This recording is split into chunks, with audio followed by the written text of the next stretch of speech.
All right, let's jump right into a really dramatic story from Genesis. It's got everything: family drama, a high stakes rescue mission, and three huge tests that are going to completely change the life of a man named Abram. So let me ask you this: can a single choice really change everything? Well, for two men we're about to meet, Abram and his nephew Lot, one decision is going to determine their entire destiny. What their story really boils down to is a classic conflict, right? Do you choose based on what you can see right in front of you or what you believe in your heart? Let's see how it all kicks off. Okay, so the first test Abram faces, it's not some big battle with swords and shields. Nope, it's happening right inside his own family. It's all about a conflict with his nephew over land, over resources, really, over their whole future. You gotta picture this. Things are getting tense. Their crews, the herdsmen, are starting to fight. The land just can't support both of their massive flocks anymore. There is just not enough to go around. Now, Abram, he's the elder, the patriarch. He totally could have pulled rank and taken the best land for himself. I mean, who would have stopped him? But he does something pretty amazing instead. He turns to his younger nephew Lot and basically says, "You choose first." And boom, right here is where you see the huge difference between these two men. Lot makes his choice based purely on what he can see. He looks out, sees these beautiful, green, well-watered plains of the Jordan and thinks, yep, that's for me. He sets up shop right next to the big, rich city of Sodom. I mean, from a worldly perspective, it's the logical move, right? But Abram, he's playing a totally different game. He operates on faith. He just takes whatever's left, trusting not in the quality of the real estate, but in this promise he has from God. But here's the thing: that choice, the one that looked so good on the surface, it was a total trap. The source material puts it perfectly. That prosperity Lot was chasing was just a mirage. And his decision, which was really based on greed, was about to drag him into a situation that was going to have some serious, and I mean immediate, consequences.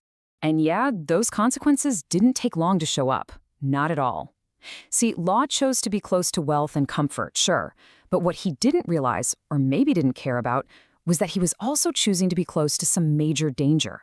A massive regional war is literally about to break out right on his doorstep. So here's the deal, politically speaking. You've got these five local kings of the plains, including the king of Sodom where Lot's hanging out.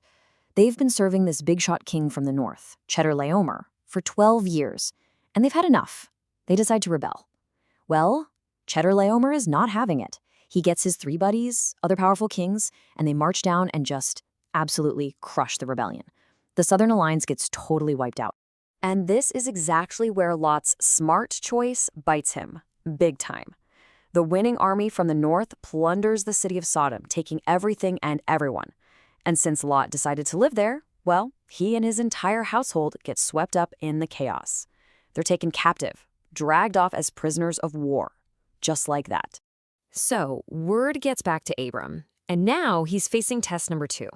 This one is a straight-up test of courage. Think about it.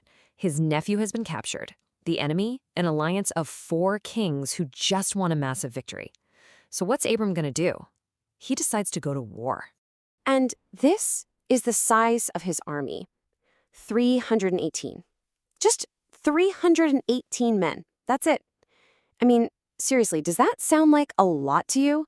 Especially when you're going up against 4 armies that are still celebrating a huge win? So you have to wonder, who were these 318 guys? And this is so important. This wasn't some national army he called up. No, these were his guys, 318 men who were born and trained right in his own household. They were personally loyal to him. This little detail tells you something huge about Abram. He wasn't just some guy with a lot of sheep.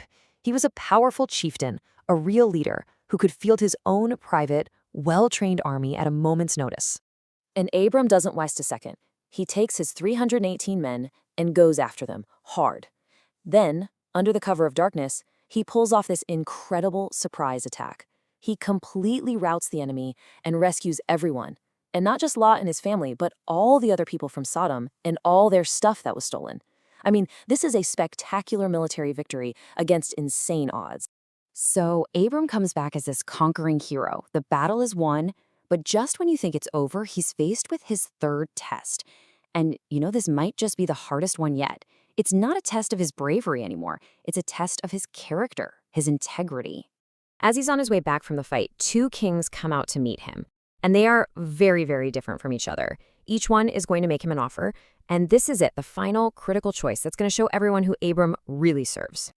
Okay, so first up is this really mysterious guy, Melchizedek. He's a king, but he's also a priest of God Most High. He shows up with bread and wine, a sign of fellowship, and he gives Abram a divine blessing. Then you've got the king of Sodom. His offer is all business, purely a transaction. He basically says, look, you can have all the treasure, all the stuff we got back. Just give me my people. And this really lays it all out, doesn't it? Two paths are right there in front of Abram. Path number one, earthly riches, all the spoils of war offered by the king of Sodom, a very tempting reward for what he just did. Path number two, a divine blessing from Melchizedek. So the choice is simple, but it's huge. Does he take the credit and the cash, or does he give the glory to a higher power? So, what's it going to be? He just faced down 4 armies. Now he has to face down temptation itself. His answer here is really the climax of this whole story. And wow, his answer is just so powerful and final. He raises his hand and swears an oath to God Most High. Yep, the same God Melchizedek serves. And he says he will not take a single thing, not a thread, not even a sandal strap from the king of Sodom. And his reason?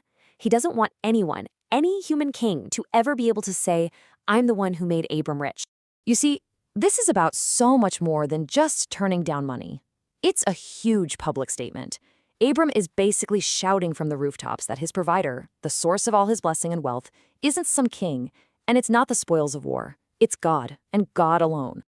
And that's how it all comes full circle. Abram faced 3 major tests, right? First, a test of generosity with his nephew, Lot.